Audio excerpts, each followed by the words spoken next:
اب تصور کریں، غور کریں، کتنی کبھی اور خطرناک بات ہے کہ وزارت عظمیٰ کے حصول کے لیے عدت میں نکاح کی. اور مجھے وہ علامہ ہشام الہی ظہیر صاحب کے الفاظ یاد آ رہے ہیں کہ جادو میں شدت پیدا کرنے کے لیے عدت میں نکاح کیا گیا. اور جادو ہوتا ہی شیطان کو خوش کرنے کے لیے. تو آج ایک مرتبہ پھر ہمارے ساتھ موجود ہیں علامہ ہشام الہی ظہیر صاحب. ہم انہیں سے جان لیتے ہیں. حضور سر بہت شکریہ آپ کا، آپ کے وقت کا. آپ مجھے یہ بتائیے گا کہ اس وقت یہ کتنی بلاسٹنگ نیوز ہے آپ کے لیے، جس میں اب خان صاحب سرٹیفائڈ ایک حرام رشتے میں ان کے اپنے بقول نکاح خواہ کے ثابت ہو گئے ہیں، کیونکہ گواہی آ گئی ہے اور ریٹن فارم میں عدالت میں جمع کرا دی گئی ہے. بسم اللہ الرحمن الرحیم. حسان بھائی، بنیادی طور کے اوپر اس سارے نکاح کے اوپر یہ ایک بہت بڑا گواہ اور وٹنس ہے مفتی سعید صاحب. بنیادی طور پہ بلکہ آپ یہ سمجھ لیں کہ پی ٹی آئی کے جتنے ماننے والے ہیں وہ مفتی سعید کی بات ہی کو صرف انڈورس کریں گے. آپ کہیں، میں کہیں، ہم اب 10 سال سے یہ آواز اٹھا نہیں رہے کہ ٹیریان ان کے بچوں کے ساتھ پھرتی ہے، کس حیثیت میں پھرتی ہے. ہم یہ آواز نہیں اٹھاتے کہ سیتا وائٹ نے اس عدالت میں کیس کیا ہوا ہے، ان کی ایک بیٹی موجود ہے، یہ اس کو آن نہیں کرتے. کوئی ہماری بات مانتا ہے؟ نہیں مانتے.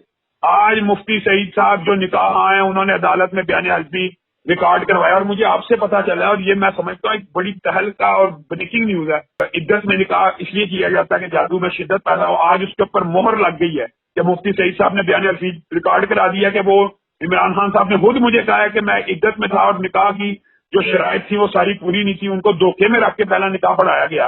اور خان صاحب نے یہ بھی ان کو کہا ہے کہ میرے وزیر اعظم بننے کے لیے یہ نکاح ضروری تھا.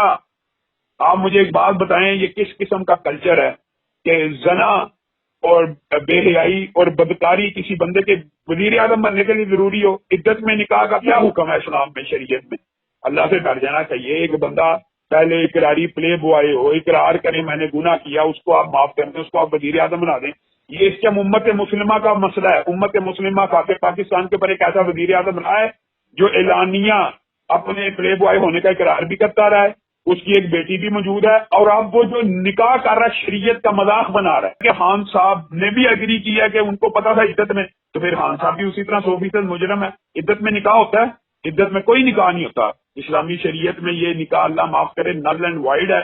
اور میں تو یہ سمجھتا ہوں کہ دوبارہ ان کا نکاح جو فقہ حنفی کو وہ مانتے ہیں، وہ بھی اس کے اوپر مفتی سعید صاحب پتہ نہیں کیا تجھیب پیش کرتے ہیں، لیکن اگر انہوں نے اقرار کر لیا ہے کہ میں نے پہلا نکاح ان کا عدت میں پڑھایا تھا، وہ نکاح نل اینڈ وائڈ ہے.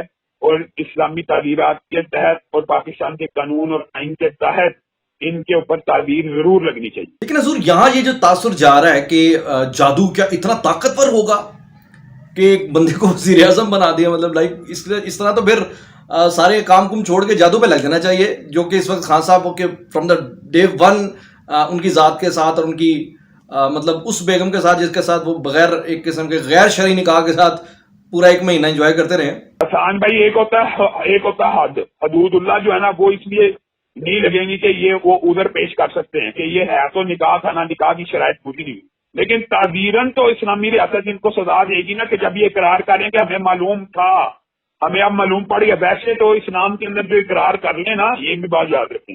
میں سابقہ کی بات کرتا ہوں ٹیریان وائٹ کے کیس کے والے سے.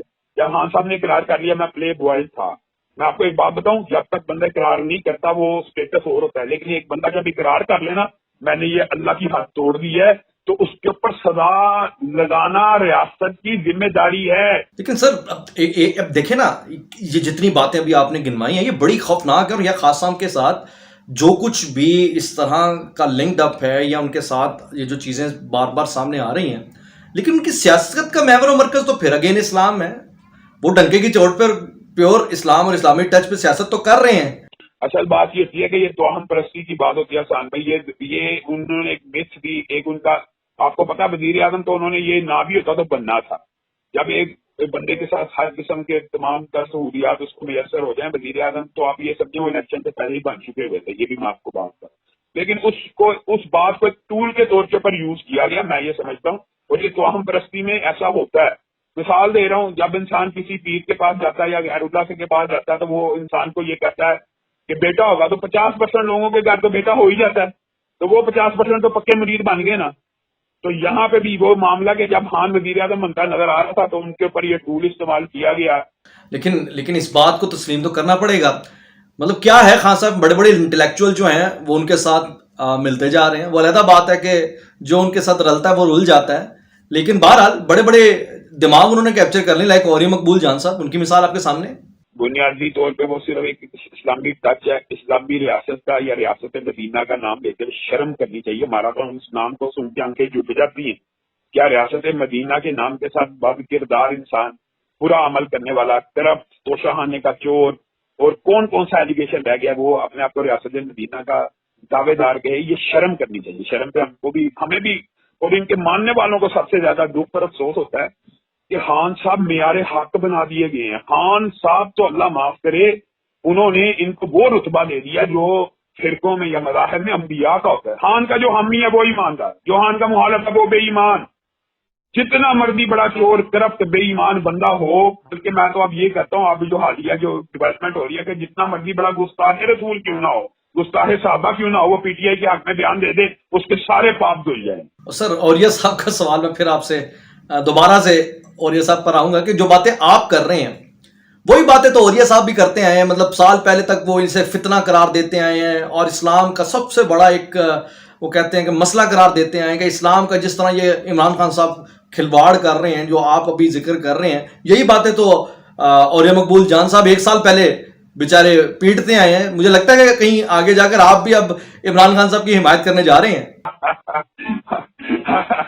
یہ بہرحال ممکن نہیں ہے. اللہ تعالیٰ گمراہی سے ہم سب کو محفوظ رکھے اور ہدایت کے رستے پر چلاتا ہے. میں آپ کو ایک بات بتاتا ہوں, یہ ہوتا کیا ہے. یہ بنیادی طور پہ اسٹیبلشمنٹ کے خلاف ایک جو مہم ہوتی ہے نا, وہ تو ایک چیز ہوتی ہے نا. کچھ لوگ پرو اسٹیبلشمنٹ ہوتے ہیں, جو کچھ لوگ اینٹی ہوتے ہیں.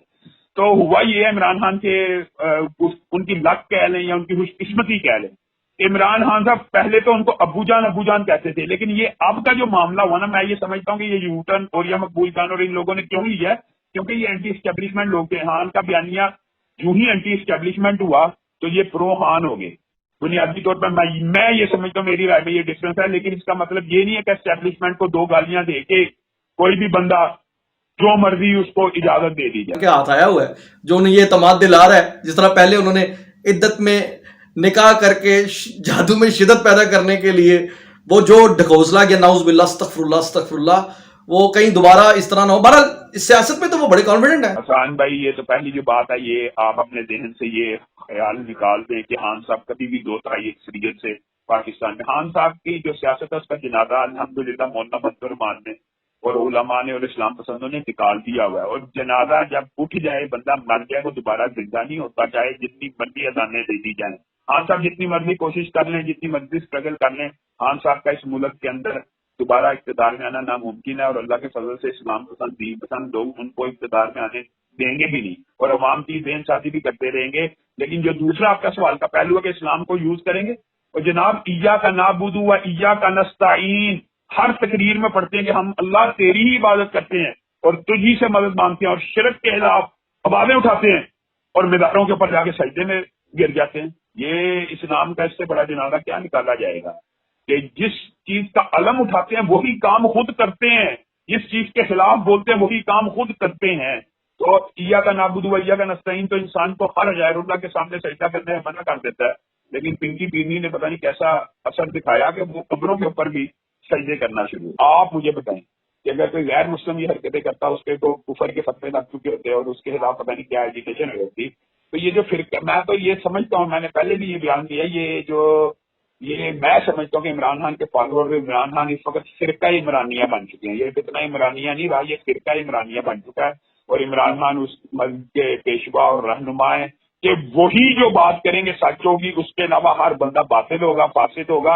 اور یہ ابرار اللہ وغیرہ کے جو بیانات ہیں نا, یہ ایک ہوتا ہے فی سبیل اللہ, ایک ہوتا ہے فی سبیل الشیطان. یہ جہاد فی سبیل اللہ نہیں ہے, جہاد فی سبیل الشیطان کر رہے ہیں. اللہ تعالیٰ ہمیں اس فتنے سے محفوظ رکھے. بہرحال بہت شکریہ علامہ شامل ظہیر صاحب آپ کے قیمتی وقت کا. آپ سے بہرحال سیر حاصل گفتگو ہوئی.